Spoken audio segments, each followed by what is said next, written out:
back to the show. Well, our mind space was occupied with Cadilla over the last 5-10 minutes. We didn't take a look at the market, which has actually been picking up pace. 87.80 on the Nifty, and the mid caps are up almost 1.5% right now. So it is the high point of trade that the market is in, and the tire stocks is the other space that's doing pretty well. But let's find out what you should be doing for the slightly longer term. Jonathan Schiessl of Ashburton joins in now. They have a big fund, an India equity fund, where they've been investing in a lot of quality names in the Indian market. So let's get a quick handle on that. Jonathan, hi, good afternoon. Always a pleasure speaking with you. Wanted to start by asking you your views on the IT space, because you do have a presence in, a lot of heavyweight IT names like Infosys, etc. Today, TCS announced a buyback. There is an expectation that Infosys could follow suit. This whole space has been under a cloud because of Donald Trump's expected policies, etc. Are you perturbed by all of this, or would you stay put with your investments in these stocks? Yeah, we've actually been adding over the last, I'd say, month into the sector. We certainly had the feeling that, yes, the Trump negatives over protectionism was certainly beginning to get priced in, but I think what wasn't being priced in was that, if Trump somehow gets that US economy going again, then clearly the demand side of the equation, which has been quite a headwind for a lot of these IT stocks, could actually start to pick up. And then thirdly, obviously, Cognizant was the sort of, I guess the first Indian IT company to start talking about better capital management. And we felt, risk reward with hopefully an improvement in demand, with valuations looking very attractive, and then finally sort of some cash management initiatives potentially on the anvil, that actually the sector was certainly ripe for adding, some time back, 2 weeks back. Jonathan, hi, good afternoon. Your thoughts on the Indian market itself, because we have seen post-budget a bit of a catch-up. The market was underperforming, but we've seen a big rally. Of course, last 3 or 4 days were a bit soft. But do you get a sense that Indian market has to correct some more underperformance going forward? Yeah, if I'm honest, I think I was on your show previously at the beginning of the year thinking that most of the returns would be back-ended this year. So I think the scale of the rally has caught us by a little bit by surprise, we'll admit. I think if you look at valuations, it starts to get a bit tricky here, because clearly we haven't had earnings coming through yet to sort of justify some of these valuations. Mid-cap space is clearly, obviously as well, had a big push up. It's interesting. I mean, what's driving it? It seems to be domestic money, not foreign money. Speaking to a lot of other foreign investors, there's a lot of people looking at India, very interested in India. But I guess the move has caught everybody a bit by surprise. So we'll see what happens. In fact, you were the first one to really tell us about the caution with regards to, all of that possible triple taxation that FIs would have to do, the CBDT issue, etc. Thankfully, none of that played through in the budget, so that was a good thing. I'll come to that in a bit, but before that, I also wanted to ask you, just to get back to that point about IT, you said that you've been increasing allocation in IT. Is it to stocks like Infosys and TCS itself, or are you looking to add some of the other heavyweights like HCL Tech, etc., into your portfolio? Yeah, well, we actually own Infosys and HCL Tech and one other stock. We've been adding to HCL Tech more recently. Infosys is a fairly large position that we've been sitting with for some time. We haven't added to that one, but we've been adding, as I said, to HCL Tech and actually Tech Mahindra as well, more recently as well. Okay, you have large holdings in Tata Motors, Jonathan. What did you make of the market's reaction on the last quarter numbers? I know you're grinning, but is it because that's given you an opportunity to top up? Do you think the market is overreacting, or are the concerns justified? I think the grin's through pain, actually.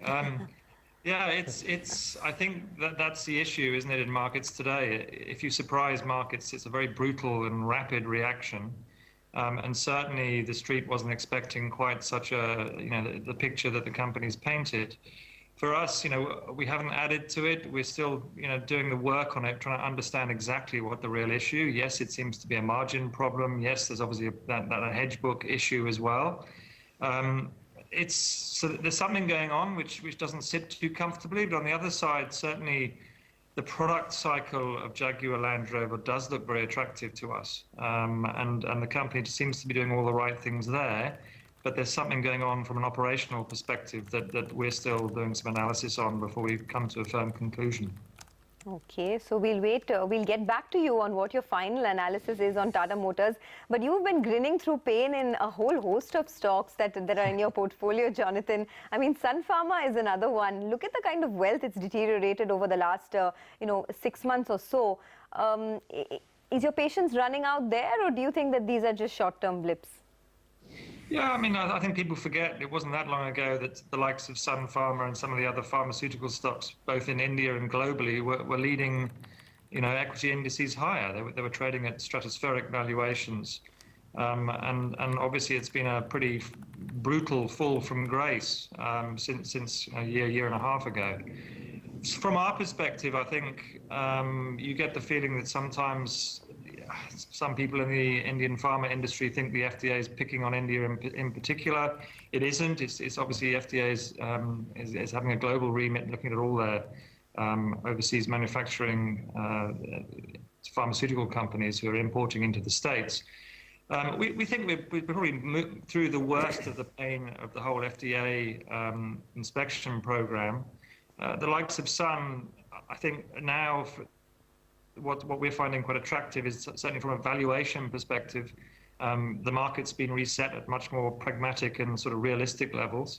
We haven't added, we added actually to the sector just shortly before the US election, but we haven't been adding more recently because we're sitting back. I think certain companies have company-specific issues still, but the sector as a whole certainly has got a little bit more volatile. So it's been a painful period, but these stocks had been huge winners for us in the prior couple of years as well. So from a portfolio diversification perspective, it's good to have some of these names in there as well. Oh yes, that's a good point, Jonathan. A lot of people did think that FDA was picking up on Indian pharma. In fact, it was a case study in one of the management institutes as well. But looking at your portfolio, it's financials and consumer discretionary, consumption discretionary, which have the highest weight. Almost 40% of your portfolio is with these two sectors. Do you get a sense that the market leadership, which has been with these two sectors, truth be told, would remain with these two going forward as well? Yeah, so I mean, in the financial space, we'd scaled back a little bit of our banking exposure and added to some of our non-bank exposure during the demonetization sell-off. We're still sort of neutral-ish versus our, the benchmark in that area. We're probably looking to add at some stage, but not quite yet. The consumer-facing sectors that we're exposed to are primarily in the auto and auto ancillary spaces, the Mothers and Sumis, the endurance technologies. And these sort of names, so not in the direct OEM space, but actually in the sort of second derivative in some of the suppliers, which do have very good structural growth stories around them. So we don't have a huge amount of sort of consumer staples or fast-moving consumer goods exposure directly, and we're quite happy with that. I think one of our concerns is valuations in some of these spaces, if you like, for that structural growth are pretty excessive at the current time. But we felt that for some time. It's got to be said. Any other interesting stocks that you have observed over the last, say, 1 to 2 months that you've added into your portfolio recently?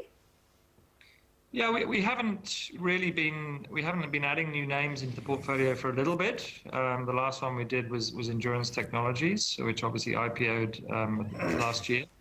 But more recently we've been fairly stable. I think we've got a few stocks that we're looking at. But our probably concern in the short term is a lot of these names have run very hard. So we're just trying to hold back and I guess, looking for a slight correction in the broader indices would be helpful for us to put a new name in. But we are looking at a number of sectors where perhaps we are a little bit underweighted in exposure, but we've got to see what happens the next couple of weeks. Stocks are you interested in? Would you mind sharing that with us? Yeah, I mean, I guess the retail space is an interesting one. We've been doing some work on a few of the actual retailers, which I think has been a disastrous area for some time. So we're still, looking at a number of the names there. then some of the cyclical exposure as well. We used to own Cummins India. We switched out of that name late last year, but it's sort of there's certain segments of that market which we find interesting as well. So we're looking at more domestic names in that sector as well. And there are a lot of very interesting areas out there that we're looking at, but perhaps I won't go down to stock-specific names. Okay, Jonathan, thanks a lot for your time today and talking candidly about